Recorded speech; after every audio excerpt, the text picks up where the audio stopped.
Un buco, anzi una voragine causata dall'acqua. In qualche modo è proprio così. A rischio questa volta non ci sono strade o abitazioni, ma la tenuta finanziaria di Palazzo dei Giganti. L'amministrazione si è vista infatti notificare un decreto ingiuntivo di 2 milioni di euro ad innescare la procedura Siciliacque per la fornitura del prezioso liquido distribuito agli agrigentini negli anni passati, negli anni in cui il servizio era ancora gestito direttamente dal comune.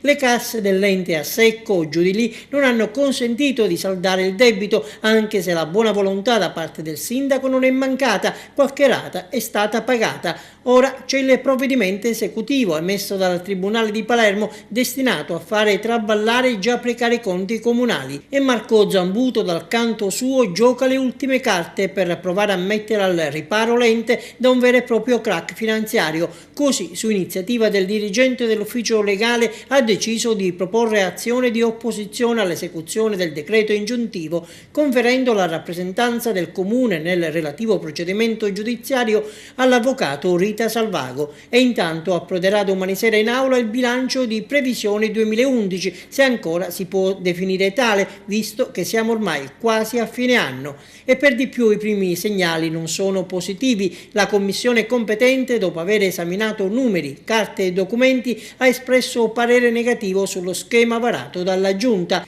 Decisiva la posizione assunta da Carmelo Callari, PDL, che astenendosi ha in buona sostanza consentito al fronte del no di prevalere, fronte composto da Giuseppe De Francisci, MPA, e Nello Amel, Italia dei Valori. E proprio Amel oggi lancia l'allarme. Lo strumento contabile tuona è una fasulla rappresentazione di una situazione finanziaria che arriva al pareggio esteriore, ma di fatto sancisce l'irrimediabile disastro delle casse del comune di Agrigento. E poi va nel dettaglio. Sono stati previsti, spiega Amel, 11 milioni di euro di incassi per la vendita degli immobili, ma a 2 mesi dalla scadenza dell'esercizio nessun immobile è stato ancora ceduto. Ed ancora figurano 6 milioni di euro di entrate per oneri di urbanizzazione, e fino ad oggi sono stati effettuati accertamenti solo per circa 1 milione. Italia dei Valori boccerà il bilancio anche in consiglio, assicura Amel. E anche De Francisci, per conto dell'MPA, annuncia: noi non parteciperemo alla votazione. Ricordiamo che la Regione ha già nominato un commissario ad acta che in questa fase si è limitato a diffidare il Consiglio, ma il Consiglio, mette le cose in chiaro il presidente Francesco Alfano,